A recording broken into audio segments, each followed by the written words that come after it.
So what does the research actually tell you about building startups? And for some of you that are actually doing this, you may not want to watch this video because it's going to be kind of uncomfortable. But if you have the willpower to actually do it, please follow along. And the reason is that it's not what you see in most public areas in terms of what it actually means to build a startup. And I want to qualify that I've been building the whole Reciprocity project for a long time now. You can look at the videos. It just got 8 years on YouTube. I want you to see exactly where it stands. And it's not, what do we actually know about building startups? This has come a long ways since when I began actually doing this. It's extraordinarily difficult in the sense that you're in a position where nobody cares. And it's a position that you are trying to figure out how to identify what somebody cares about, but you can't. It's difficult because people give different messaging.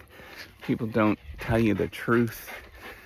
Your expectations are shattered all of the time.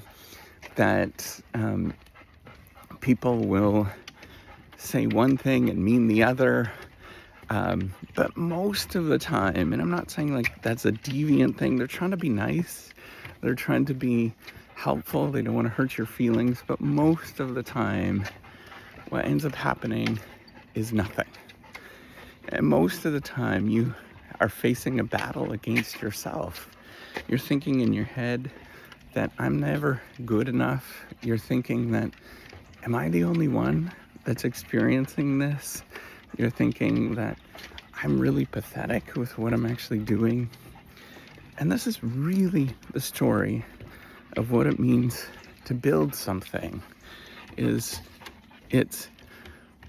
a battle against yourself. And it's not a battle against other people. A lot of people are very well-intentioned, but they just don't get it. And if you're going through this, just know that you're totally normal with the experience. And other people, if they haven't gone through it, they don't understand. They tell you the sweet story. This is the thing that's interesting. I'm going to tell you this as a professor that teaches about innovation. I've taught about entrepreneurship. I used to be very nervous about being open about this kind of stuff because frankly I didn't want to upset people.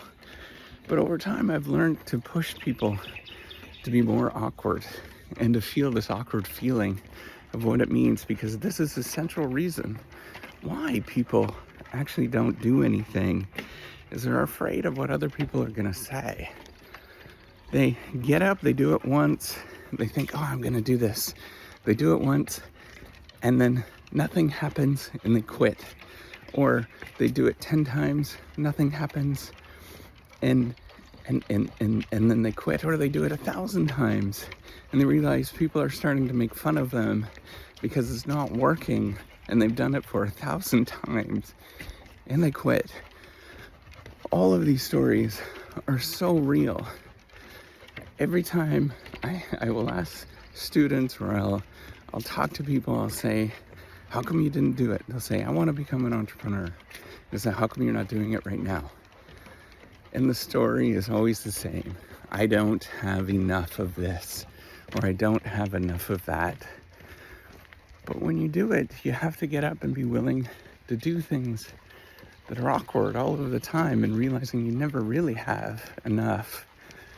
That the journey is about realizing that there is never enough, that you're always behind, and that is okay. Oh, here comes the doggy. Here we go.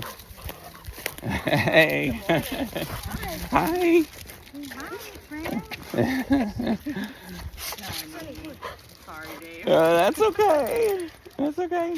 You guys just might be on YouTube, that's all. Oh, okay. Okay, Sonny. Come on. Bye.